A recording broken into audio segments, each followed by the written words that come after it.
5 years later, the high school gym didn't smell like old sneakers anymore. It smelled like expensive perfume and desperation. Eliza didn't just walk into the room.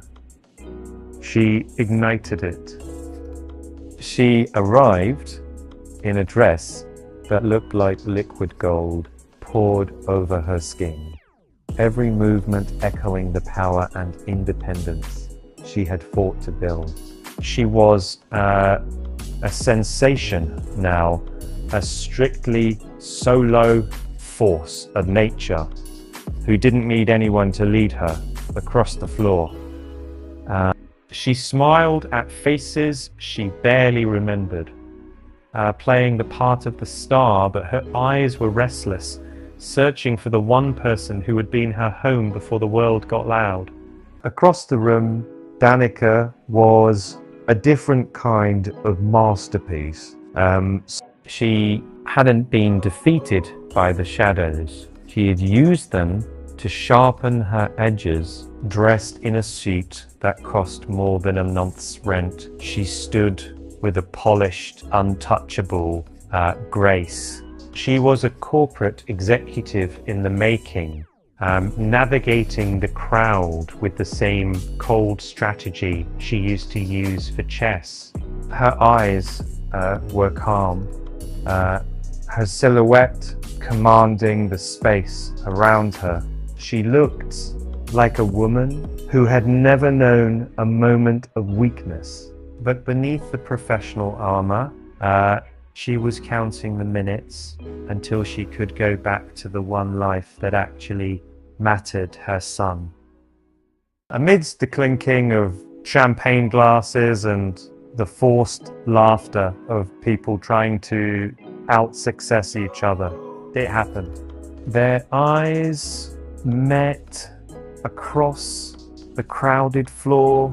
The 5 years of silence, the monthly texts, the blocked calls, it all vanished in a heartbeat. The rhythm of the room seemed to slow down. Eliza's fire and Danica's logic reached for each other across the distance, and they began to move, drawn together by a gravity they hadn't felt in a decade. But before they could speak, the battlefield claimed its first victim.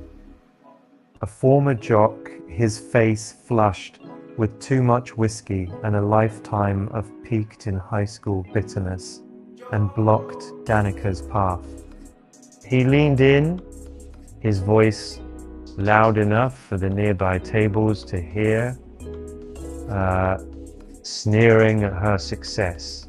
"Nice suit, Danica. How what? Does it help hide the fact that you're just another struggling single mum?"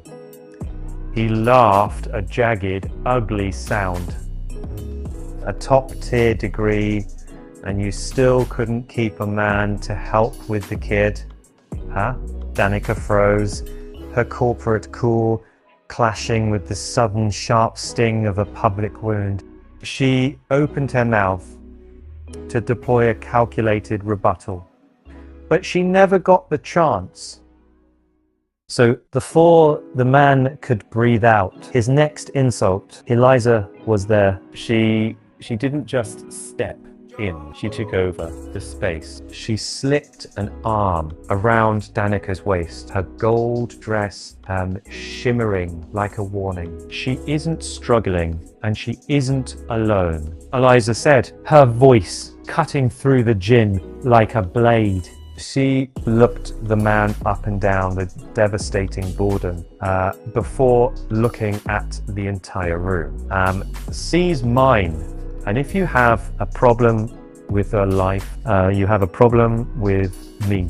The room went dead silent, and Danica looked at Eliza, the logic of her world shattering to make room for a new kind of fire. The reunion was over. The explosion had just begun.